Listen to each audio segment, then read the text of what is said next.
You're here for seconds out, Eddie.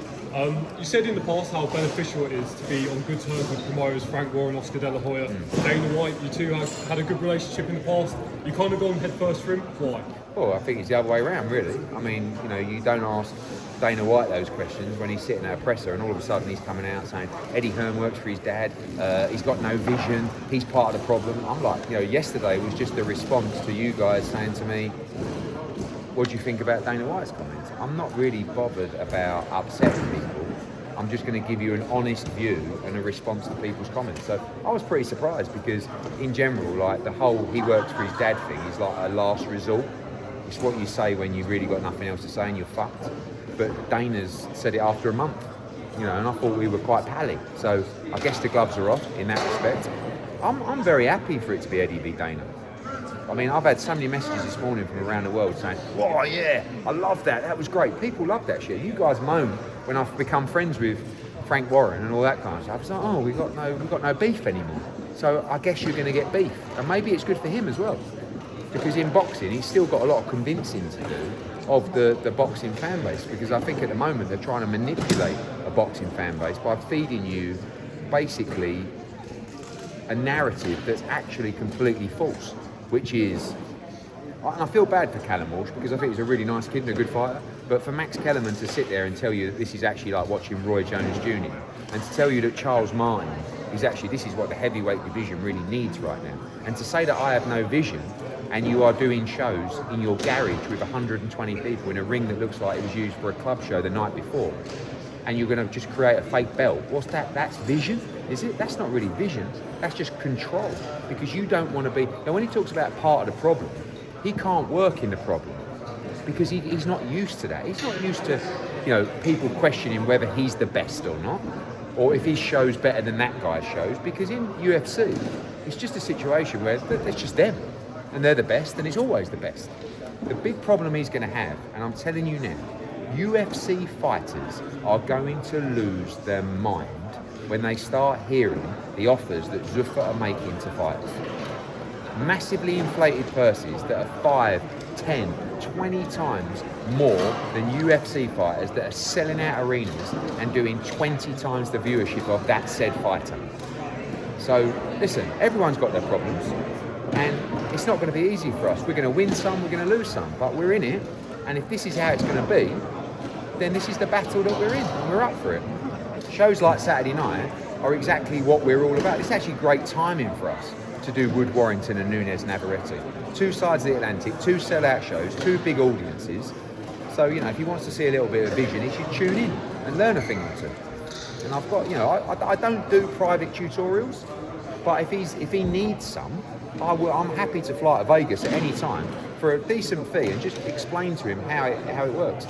Eddie, you spoke a lot about the Zuffa, the actual standard of the show so far. When you look at Zuffa compared to boxing and UFC, do you see it as more of like a threat right now? Zuffa or... What's the better product, a boxing show or a Zuffa show? Oh, look. Zuffa are a threat. They're extremely powerful, extremely smart, and they've got a lot of money. With all due respect to Boxer, who I think are doing really well, by the way. I mean, they're up against it. They're not a threat. They've never been a threat to me. I can't take that threat seriously. Right? We've just done a 5-year deal that gives us a minimum of 30 shows a year. We're going to do 40 shows a year. It's 200 shows globally. The only people that are going to be a threat to us are serious players. And Zuffa, despite all this banter, they're serious players. They'll take some of our fighters. We'll take some of their fighters. Dana White will come out and spin you a narrative. I'll spin you a narrative. We'll have back and forths. But the reality is without a long-term TV deal, any promoter is fucked. We've got it. So we're in a good place. They've got their TV deal with Paramount. They'll be fine. They're going to get better and they're going to get stronger.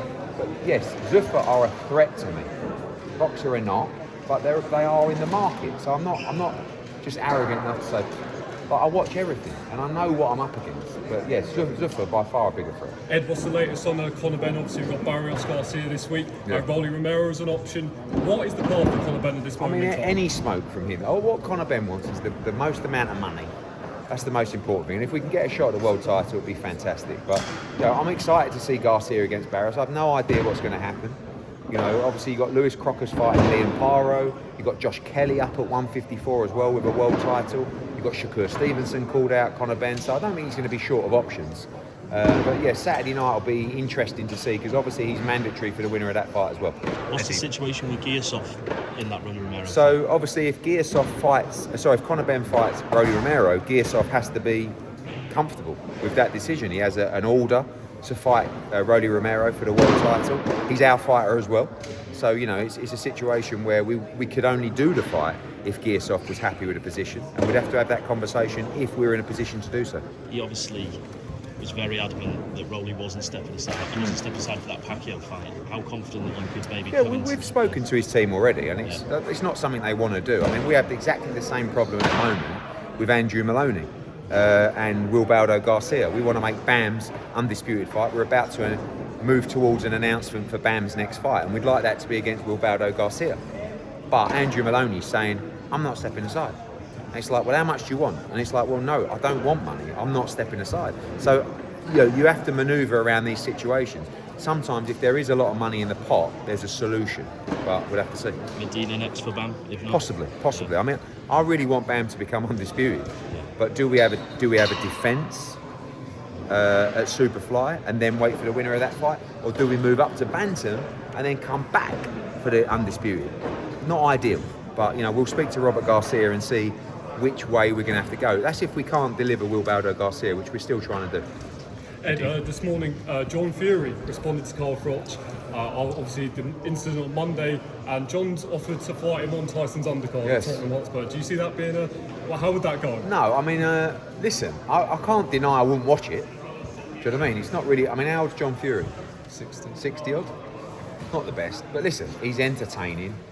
I mean, I'm sure he's very capable of looking after himself in some surround. I think Carl Froch would be careful of my words with John, and I. Do you know what I mean? Carl Froch would be the favourite. But yeah, I, you know, at the end of the day, anything that gets people talking and gives people an opinion, I get. It's not really the boxing world, so I'll leave that to others. But yeah. I wouldn't want to fight Carl Froch.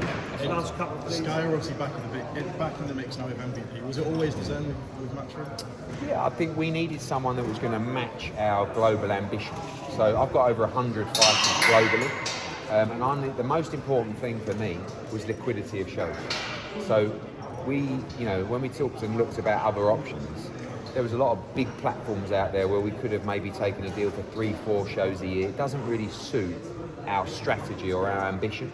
So this new deal with DAZN, of course, there's also a new deal with Foxtel, a massive broadcaster in Australia. There's 7 events there a year. We have 6 in Mexico a year. We have 12 in the UK. We have 12 in the US. We have obviously the shows in the Middle East. We have Monaco. We have Turkey incoming. We have Belgium incoming. And that's really our plan. So, you know, on reflection, and you know, we made the move to DAZN when it was really, really hard. No one really knew about the product. No one knew about the brand.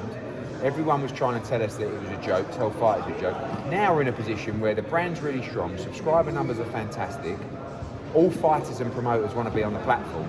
So now's the time to really double down on what we've built and where we are. And we're very pleased, like I said, without a broadcast contract, you're in a really weak position. So now we can go out and talk to our fighters. Now fighters will know that everything we say, as always, we deliver them. And we've got that future set for them. They are in a solid place, locked in for their whole career, and that's really important. There's rumours Johnny Fisher offer. He said he's been offered life-changing, what's his heart's on life. Yeah, well, we were offered life-changing for Johnny. So it was a fight that was coming on to the Tyson Fury card. Spencer Brown approached me, and Dr. Rakan approached me, and Johnny was at the presser for Netflix, and they said, we'd love to have you on the card. So they phoned me up. They made an offer for him to fight TKV. It was a lot of money, but Johnny kind of said to me, look, I said to him, Johnny, like, if you want this fight, and you think that, for me, the most important thing is, are you going to be 100% ready to win this fight? And basically the answer was no, right? But I can get in, I'm training, it's 6 weeks away, it's not ideal, but it's a lot of money. I said, Johnny, if your heart wants to take this fight, take it. I'll talk to like no problem. Don't worry about me. If this is the right thing for you, do it.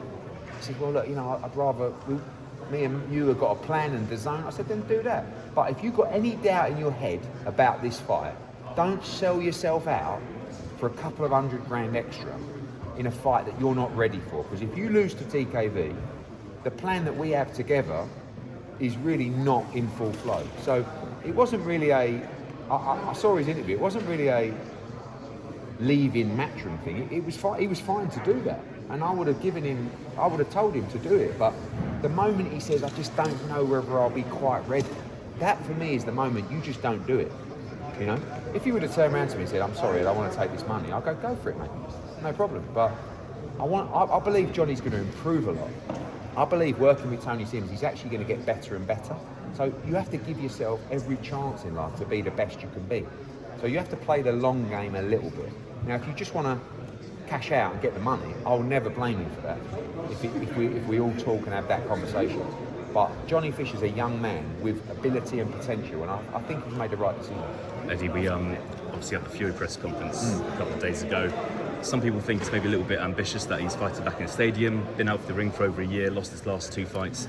How confident are you that fight still does 60, 70,000 tickets? Yeah, it's always a tough sell. Like, you know, and I think some people look at British boxing and they just presume that you can sell out a stadium at any time. Yeah. But Tyson Fury's a big name, and it's a decent fight. But, you know, you got Wilder Chisora coming up. That's at the O2. I think that will sell out. Yeah. That's what, a week before, is it? Or 1 week before. 1 week before? Yeah. All of a sudden you're taking 17,000 fans that would normally be going to another fight there, and then, you know, you're just not, in April or May, you're just not going to get people. You know, is it Fabio Wardley's fighting Dubois in Manchester? Yeah. You're going to probably get 20,000 going to that fight as well. There's only so many people that are prepared to buy tickets for a boxing event within a period of time. So yeah, it's not easy. But look, Tyson's a big name, and it's Netflix, and, you know, I'm sure they'll have a good crowd there. Reports that Anthony Joshua could return this summer. Any truth to that? Yeah, look, originally the plan with AJ was for him to fight in March and then fight Tyson Fury in August. That's not happening. He's not fighting Tyson Fury next. He's going to come back, I believe, late summer, but physically he's not yet in a position to return to camp. So I'm planning, but he's just resting and preparing. So for me, I'm looking at options to get him back in the ring in July time. But we'll only know if that's a real possibility when he returns to camp, which will hopefully be in the next couple of weeks or a month. Will that just be a run out, or anyone in mind? I mean, I think every fight's dangerous coming off what he's come off, you know. But yeah, I think we're open to the Tyson Fury fight, but probably more likely end of the year, maybe early 2027. But that kickboxer, was it Rico? I believe he's fighting. Rumours of him fighting Usyk. Yeah. So, all right. I appreciate it.